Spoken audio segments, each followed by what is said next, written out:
आप समस्त दर्शक जिज्ञासुओं को साधुवाद के साथ प्रस्तुति को आगे बढ़ाते हैं और प्रस्तुति में आज विशेष आप लोगों के साथ साझा करते हैं सांस के गति और स्वर बल में छुपे शक्तियों और सिद्धियों के रहस्य को। तो सांस के गति में छुपे शक्तियों और सिद्धियों के रहस्य को आप इतने से ही समझिए कि स्वर बल को जानने वाला और सांस को बस में रखने वाले व्यक्ति को ब्रह्मांड में ऐसा कुछ भी नहीं है कि जो वो प्राप्त करना चाहे और उसे वो प्राप्त न हो। फिर चाहे वो वस्तु हो, व्यक्ति हो, स्थान हो, सामान हो, चाहे जो कुछ भी हो, जिस किसी भी चीज की आप कल्पना कर सकते हैं, हर वो चीज उसे प्राप्त हो जाती है उसके इच्छा मात्र से। इतना ही नहीं, हमारे आप द्वारा किया जाने वाला जो कुछ भी क्रिया व्यवहार है, वो चाहे शारीरिक हो अथवा मानसिक हो, हमें आपको लग रहा है कि यह हम आप कर रहे हैं, ये हमारे आपके विचार हैं, हम ऐसा सोच रहे हैं, जबकि इसके पीछे का मूल कारण यह सांस की गति और स्वर का बल ही है, यानी स्वर का प्रवाह। यहाँ तक कि हमारी जीवनी शक्ति के क्षय और संचय का भी मूल कारण सांस की गति और स्वर का बल ही है। बिना किसी डाउट, बिना किसी शक शुबा के आप इस बात को मान लीजिएगा कि यह सांस की गति और स्वर का बल ही है जो कि व्यक्ति के रोगी, भोगी अथवा योगी होने का प्रमाण है। तो सांस की गति और स्वर बल को जानने के लिए नितांत आवश्यक है कि हमें सांस की गति और स्वर के बल को जान लेना चाहिए। तो सांस की गति क्या है और कितनी है, और स्वर का बल क्या है। तो सांस की गति और स्वर बल को जानने के लिए नितांत आवश्यक है कि हमें सूर्य, चंद्रमा और पृथ्वी के विशेष बल और उनके गुणधर्म को जान लेना चाहिए। सूर्य, चंद्रमा और पृथ्वी के विशेष गुणधर्म और उनके बल को जाने बगैर स्वर के बल को नहीं जाना जा सकता, सांस की गति को नहीं समझा जा सकता। तो इसके लिए नितांत आवश्यक है कि हम सूर्य, चंद्रमा और पृथ्वी के विशेष बल और उनके गुणधर्म से अवगत हो। तो चलिए हम सूर्य, चंद्रमा और पृथ्वी के कुछ विशेष गुणधर्म से आपको अवगत कराते हैं। तो यह आसमान में दिखने वाला आपका यह सूर्य जो समस्त ब्रह्मांड को प्रकाशमान किए हुआ है, यह ऊर्जा का सबसे बड़ा स्रोत है। वहीं बात करें चंद्रमा की, तो चंद्रमा रसायन का सबसे बड़ा स्रोत है। रसायन कहें तो जल और रस, रस और रसायन अथवा जल जो होता है, इसका सबसे बड़ा स्रोत जो है आपका चंद्रमा है। इस बात को आप ऐसे मानिए। पूर्णिमा के समय पे आप जरा सा नोटिस करिएगा, ध्यान दीजिएगा। पूर्णिमा से बल्कि 2 दिन पहले जब चंद्रमा अपने पूर्ण आकार को प्राप्त कर रहा होता है, उस समय आप देखेंगे तो उस समय चंद्रमा का गुरुत्वाकर्षण बल बढ़ जाता है और साथ ही साथ पृथ्वी से उसकी दूरी भी घट जाती है, जिस गुरुत्वाकर्षण बल के कारण समंदर में भी उस गुरुत्वाकर्षण बल का असर दिखने लगता है और बड़े बड़े लहरें उठने लगती हैं। उस गुरुत्वाकर्षण बल का असर सिर्फ उस समंदर और सागर में ही नहीं दिख रहा है, आपके शरीर में भी दिखेगा। आप जरा सा नोटिस करिएगा, पूर्णिमा से 2 दिन पूर्व ही आपको यह नोटिस करने ये ना है, आपके क्रिया व्यवहार में बड़ी चंचलता, बहुत ही एक्टिवनेस आप अपने आप में, आप स्वयं में ही बड़ी तीव्रता और बड़ी सक्रियता का और दिनों के मुकाबले जब आप तुलना करेंगे तो यह पाएंगे। यह किसके कारण? चंद्रमा के उसी गुरुत्वाकर्षण बल के कारण। वह चंद्रमा का गुरुत्वाकर्षण बल समुची धरती पे उपस्थित जो जल द्रव्य है उसे प्रभावित जो करता ही करता है, और हमारा शरीर भी जल से भरा पड़ा हुआ है, तो हमारे शरीर में जो जल स्थित है उसमें भी एक उफान लाता है उसका वह गुरुत्वाकर्षण। तो आशा करते हैं कि आप इस बात को समझ गए होंगे कि चंद्रमा जल, रस, रसायन का सबसे बड़ा रिसोर्स है ब्रह्मांड में। ब्रह्मांड में जल के जितने भी रिसोर्स, चाहे जिस किसी भी रूप में, चाहे जिस किसी भी अवस्था में, चाहे जिस जगह भी उपस्थित हैं, वो आपस में इंटरकनेक्टेड हैं और सब के सब चंद्रमा से प्रभावित होते हैं। तो चलिए अब बात करते हैं सूर्य। तो सूर्य जो कि ब्रह्मांड में ऊर्जा का सबसे बड़ा केंद्र है, हमारी पृथ्वी पर भी जो कुछ भी अन्न आदि हमें प्राप्त हो रहे हैं वनस्पतियों के माध्यम से, तो ये वनस्पतियां भी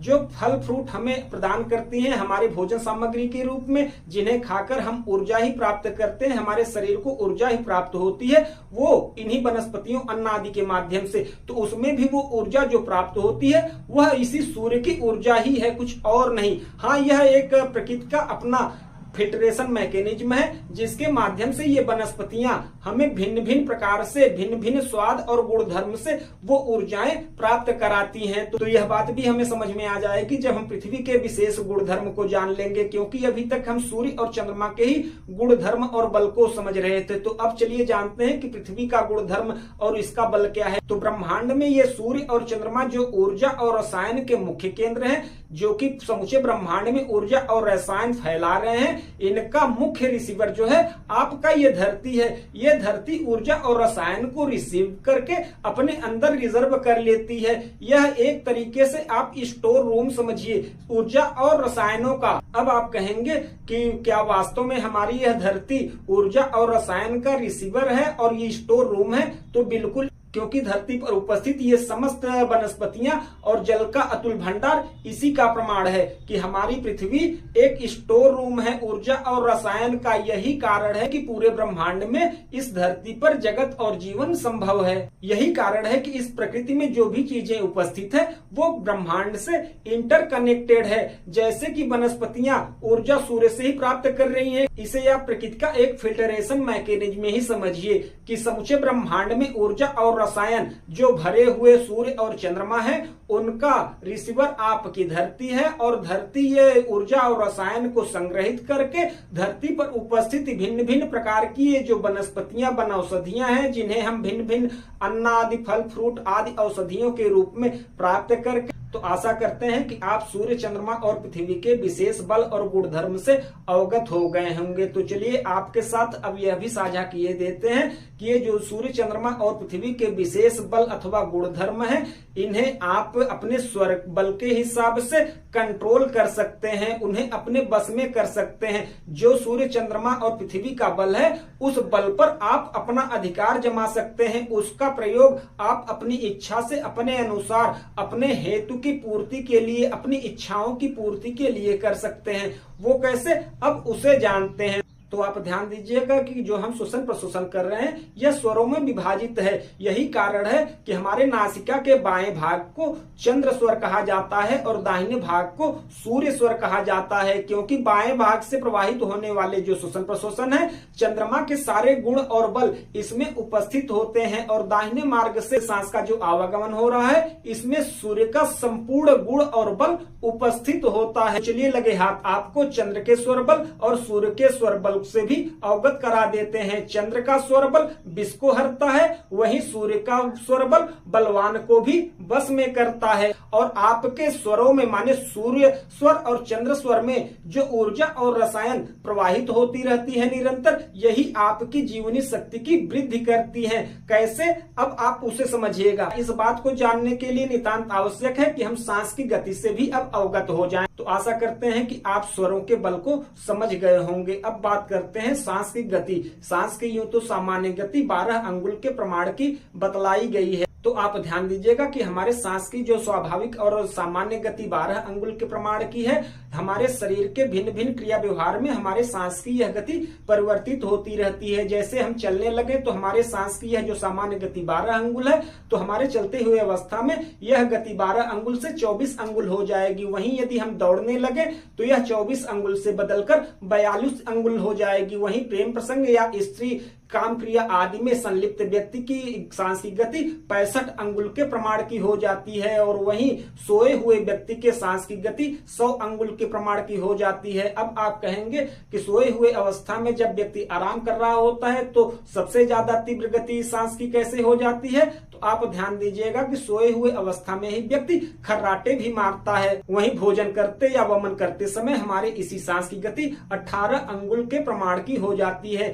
स्वरों में तत्वों के सक्रिय होने पर भी हमारे सांस की गति बदल जाती है। जैसे वायु तत्व की सक्रियता होने पर हमारे सांस की गति 8 अंगुल के प्रमाण की हो जाएगी। और वहीं यदि अग्नि तत्व सक्रिय होता है तो 8 अंगुल से भी घट के यह 4 अंगुल के प्रमाण का हो जाता है। यदि पृथ्वी तत्व सक्रिय होता है तो यह आपका 8 अंगुल से बढ़कर 12 अंगुल, जो कि सांस का सामान्य गति 12 अंगुल है, वह सामान्य गति पर आ जाएगा। यदि वहीं जल तत्व सक्रिय होता है तो यह 12 अंगुल जो कि सामान्य गति है उससे बढ़कर 16 अंगुल के प्रमाण का हो जाएगा। तो सांसों में जब तत्वों की सक्रियता होगी तो सांस की जो सामान्य गति है वह सामान्य गति से भी ऊपर अथवा नीचे हो सकती है। ऐसा सिर्फ तत्वों की सक्रिय रहने पर ही होता है।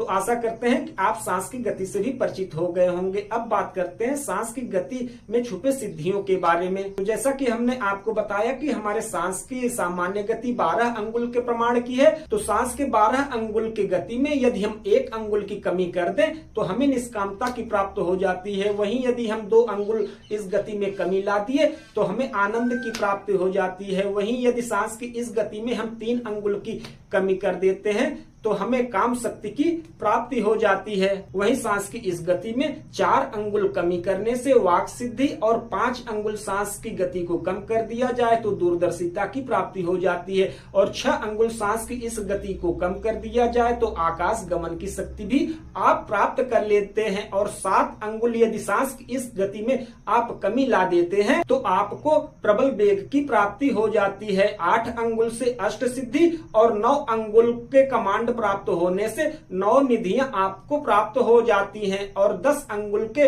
प्रमाण से 10 मूर्ति और 11 अंगुल यदि आप कमांड कर लेते हैं, सांस को अपने बस में कर लेते हैं तो आपकी छाया भी नहीं बनेगी। और 12 अंगुल यदि आप अपने सांस को कंट्रोल कर पाते हैं, अपने बस में रख पाते हैं, यानी कि आप वायु को अपने नाखून से लेके मस्तक तक भरने और खाली करने में सक्षम हो जाते हैं। ऐसी अवस्था में आपको भूख प्यास आदि यानी जिसे आप क्षुधा और तृषा कहते हैं ये आपको कभी नहीं सताएंगे, अर्थात कि आप एक समाधि की स्थिति प्राप्त हुए व्यक्ति होंगे। अर्थात यह कि जो आपका यह श्वसन प्रश्वसन बाहर से आपका हो रहा है, आप महसूस कर रहे हैं, तो आपके बाहर का यह श्वसन प्रश्वसन बिल्कुल शून्य हो जाएगा और अंदर से यह श्वास का आवागमन आरंभ हो जाएगा। यही समाधि की स्थिति होती है। आशा करते हैं कि आप सभी स्वरों के बल और सांस की गति में छुपे शक्तियों और सिद्धियों से अवगत हो गए होंगे। तो चलिए संक्षेप में अब सांस की गति और स्वरों के बल से कैसे हमारे जीवनी शक्ति का क्षय अथवा संचय होता है उसे भी जान लेते हैं। तो आप ध्यान दिए होंगे तो हमने पहले ही आपसे साझा किया कि हमारे सांस की सामान्य गति 12 अंगुल के प्रमाण की है। तो ये हमारे द्वारा छोड़े जाने वाले सांस की गति, वहीं हमारे द्वारा ग्रहण किए जाने वाले सांस की गति 10 अंगुल के प्रमाण की होती है। तो यही आप ध्यान दीजिएगा कि हमारे द्वारा ग्रहण किए जाने वाले सांस की गति 10 अंगुल के प्रमाण की है और छोड़ने वाले सांस की गति 12 अंगुल के प्रमाण की है। यानी इसे आप ऐसे समझिए कि हम 10 ग्राम की मात्रा में जीवनी शक्ति को ग्रहण कर रहे हैं और प्रश्वास के माध्यम से 12 ग्राम की मात्रा में इसे वेस्ट कर रहे हैं। तो हमारे प्रत्येक सांस पर हमारे 2 ग्राम जीवनी शक्ति अथवा 2 अंगुल के प्रमाण के जीवनी शक्ति को हम निरंतर नष्ट किए जा रहे हैं। यही कारण है कि हमारे जीवनी शक्ति का क्षय और संचय हमारे सांस की गति और स्वरों के बल से होता है। तो जो छोड़ने की मात्रा है यदि आप उसे कम कर दीजिए और जो ग्रहण करने की मात्रा है उसे आप बढ़ा दीजिए तो आपकी जीवनी शक्ति में वृद्धि होने लगेगी और जो जीवनी शक्ति का ह्रास अथवा क्षय हो रहा है उसमें कमी आ जाएगी। किंतु होता इसके उलट है, क्योंकि सांस हमारे अकॉर्डिंग चलती नहीं, हमारे बस में चलती नहीं। सांस को बस में कैसे किया जाए इस पर हमने प्रस्तुति साझा कर रखा है, जिसका लिंक भी हम डिस्क्रिप्शन बॉक्स में दे देंगे, उसे आप वहां जाकर देख लीजिएगा। और सांस की गति में भी छुपे रहस्यों को हमने पहले भी साझा कर रखा है विस्तार रूप, जिसका लिंक भी हम दे देंगे, उसे भी आप जाकर वहां देख लीजिएगा। तो आशा करते हैं कि आज की प्रस्तुति आप लोगों को अच्छी लगी होगी। मिलते हैं किसी अन्य प्रस्तुति में, तब तक के लिए